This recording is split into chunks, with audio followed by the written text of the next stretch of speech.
میرے مخاطبین جو اس وقت میرے سامنے موجود ہیں بالمشافہ اور پوری دنیا کے اندر جو اس وقت مجھے دیکھ رہے ہیں، ان میں زیادہ تر تعداد نوجوانوں کی ہے، تو میں آپ سب سے مخاطب ہوں اور آپ کو کہتا ہوں کہ یہ جوانی دوبارہ نہیں ملنی۔ بندہ کہتا ہے بڑھاپا آئے گا دیکھ لیں گے، جس طرح ہر چیز کا سرور جوانی میں ہوتا ہے، ہر چیز کا لطف بندہ کہتا ہے جوانی میں ہے، سجدوں کا جو لطف جوانی میں ہے وہ کسی اور زمانے میں نہیں ہے۔ اپنی پیشانی کو سجدوں سے آشنا کرو، اپنی جوانی کو مثل سحر بے داغ رکھنا، اپنے شباب کو الجھنے نہ دینا، اپنے شباب کے تقدس کو پامال نہ ہونے دینا۔ اس کائنات کا بہترین چہرہ وہی ہے جو جنسی کالک سے محفوظ ہے۔ اپنے تقدس کو مجروح نہ ہونے دینا۔ تمہاری زندگی شبنم سے پاکیزہ تر رہے، سحر سے پاکیزہ تر رہے، تمہاری جوانی اتنی خوبصورت ہو کہ محمد عربی کو رشک آئے تمہاری جوانی پر۔ اپنی جوانی کو آوارگی میں بسر نہ کرنا، اپنی اس جوانی کو دین کے لیے وقف کرنا۔ سحری کے سجدوں میں آنسو بہا کر کے جوانی کا لطف کشید کرنا۔ جوانی کا لطف اور مزہ رب کے ساتھ محبت اور رب کے ساتھ عشق کرنے میں ہے۔ جوانی کے اندر دل کی بے تابیاں، دل کی بے چینیاں اور دل کی بے قراریاں ذرا مسلح پہ لے کے آؤ۔ عشق کرنا ہے تو کسی آوارہ سے نہیں، عشق کرنا ہے تو رب العالمین سے کرو، آمنہ کے لال سے کرو، تو پھر دیکھنا کہ یہ جوانی کیا نور بخشتی ہے۔ تم نے اس کے حضور پیش ہونا ہی ہونا ہے، اس کے حضور جانے سے تم بچ نہیں پاؤ گے، چھٹکارا نہیں، رستگاری نہیں۔ ایک ایک عمل کا تمہیں حساب دینا ہوگا، ایک ایک حرکت اور ایک ایک سکنت تمہاری تشت ازبام ہوگی۔ تمہارا پوشیدہ اور مخفی عمل قیامت کے دن سامنے آ جائے گا۔ اللہ اکبر، یہ قرآن ہے، یہ کوئی فرضی کہانی نہیں ہے۔ انہ لقول فصل وما هو بالہزل، فرمایا یہ قول فیصل ہے، یہ طے شدہ حقیقت ہے، یہ امر واقعی ہے، یہ کوئی مذاق نہیں ہے کہ یوں ہی کو کہانی بیان کر رہا ہے، یہ سب کچھ ہونے والا ہے، یہ اپنی آنکھوں سے تم دیکھو گے۔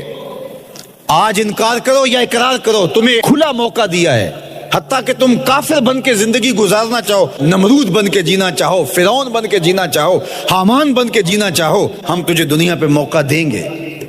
لیکن یہ نہیں ہے کہ جب زندگی کی بساط لپیٹے گی پھر کام ختم ہو جائے گا، نہیں، یہ تمہیں ہمیں فرصت دی ہے، پھر ہم نے تم سے حساب لینا ہے، ایک ایک عمل تمہارے سامنے آئے گا۔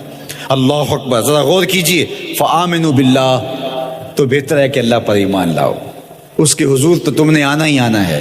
بہتر نہیں ہے کہ جیتے جی آ جاؤ، پھر لوگ تجھے اٹھا کے لائیں گے۔ اچھا نہیں ہے کہ اپنے قدموں سے چل کے آ جاؤ۔ کی آگ سن لوک یعقوب تینوں، جدوں ٹر پہ ہوں سر منہ کج کے تو، پھر جو کفن کی تنیوں میں لپیٹ کر کے تجھے لے کر کے جایا جائے گا، تو اچھا نہیں ہے کہ اپنے قدموں سے خود چل کے مالک کی دہلیز پہ چلے جاؤ۔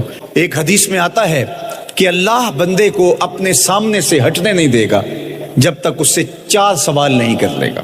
آپ دیکھیے، میں دیکھوں کیا ہم ان سوالوں کے جواب دینے کے لیے اپنے آپ کو تیار کر رہے ہیں۔ پہلی چیز، اللہ پوچھے گا عمر کہاں گزاری۔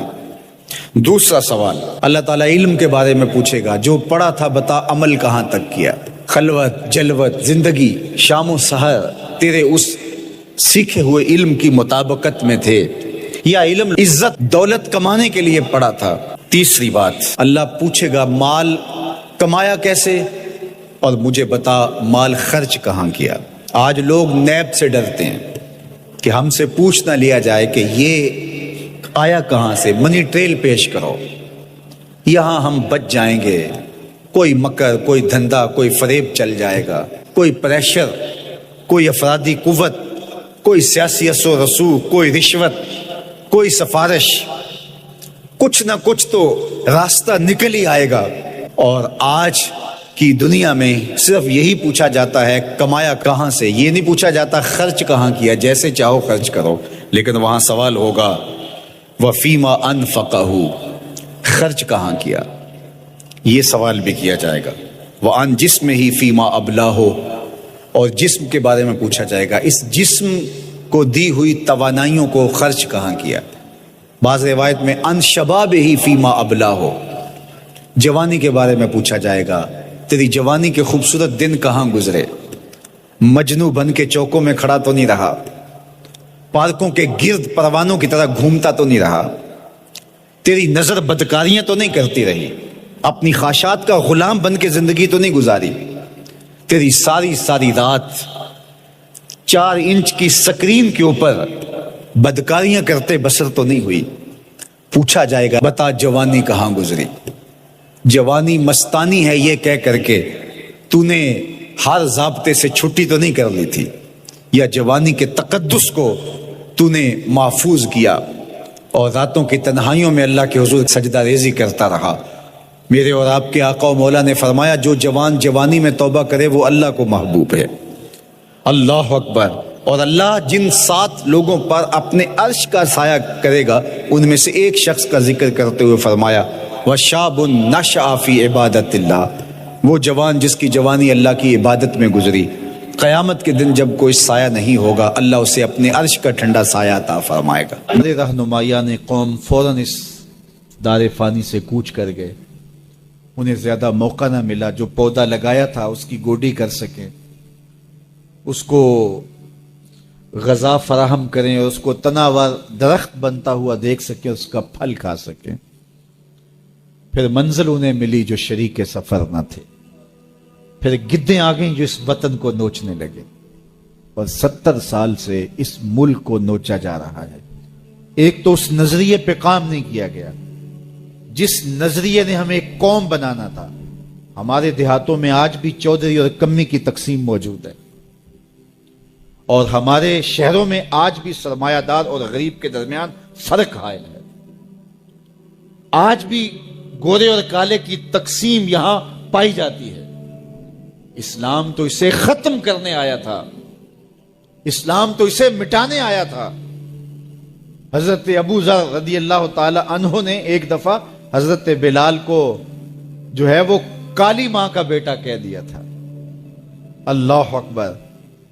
تو وہ روتے ہوئے حضور کے پاس آئے، کہا جب سے اسلام لایا ہوں کبھی اتنا دکھی نہیں ہوا، میں نے کوڑے کھائے ہیں، ضربیں سہی ہیں، میں نے تپتی ہوئی ریتوں کے اوپر اپنے آپ کو مشق ستم ہوتے دیکھا اور ظلم سہے ہیں، لیکن کبھی دکھی نہیں ہوا، آج دکھی ہو گیا ہوں۔ کہا کیا ہوا؟ کہا ابو ذر نے مجھے کالے ہونے کا تانا دیا ہے، کالی ماں کا بیٹا کہا ہے۔ تو میرے رسول نے فرمایا جاؤ ابو ذر کو کہو کہ جن خواتین کا میں دودھ پیا ہے ان میں سے ایک ام ایمن کا رنگ سانولا تھا۔ تو کہا جا کے یہ تانا ابو ذر کو کہو کہ اپنے نبی کو بھی دے۔ حضرت بلال جاتے ہیں اور کہا حضور کا پیغام ہے کہ میں نے ام ایمن کا دودھ پیا ہے، تو جو تانا مجھے دیا ہے حضور کہہ رہے ہیں مجھے بھی آ کے دے۔ اللہ اکبر۔ اب وہ ابو ذر بلال حبشی کے آگے ہاتھ جوڑ رہے کہ بلال تو مجھے معاف کر دے، تو مجھے معاف کر دے۔ اللہ اکبر۔ یہ اسلام کا دیا ہوا فیضان تھا۔ ہم گروہوں میں بٹ گئے، ہم فرقوں میں بٹ گئے۔